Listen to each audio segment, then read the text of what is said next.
Namaskaram. Happy Navratri to you all. Welcome to episode number 25. We are halfway through. I'll do my best to bring the next 50 slokams in the next few weeks. Thank you for all your encouragement through the views and your valuable comments and thumbs ups. Today, we will continue to seek the blessings of Adi Parashakti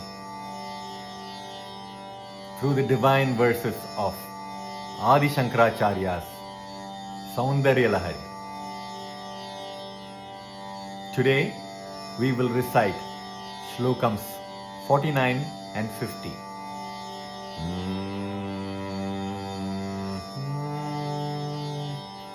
विशाला कल्याणी स्फुटरुचिरयोध्या कुवलयैः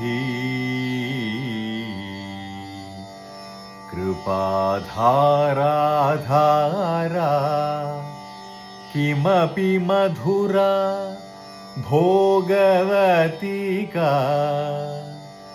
अवन्ती दृष्टिस्ते बहुनगर विस्तार विजया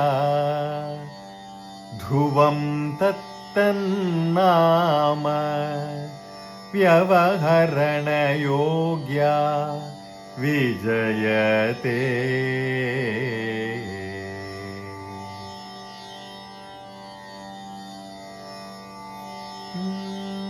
कवीनां सन्दर्भः तव कमकरन्दैकरसिकम् कटाक्षव्याक्षेप भ्रमरकलभौ कर्णयुगलम्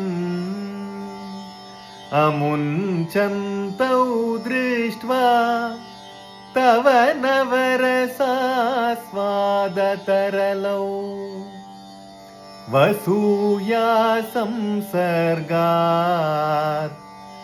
अलिकनयनं किञ्चिदरुणम्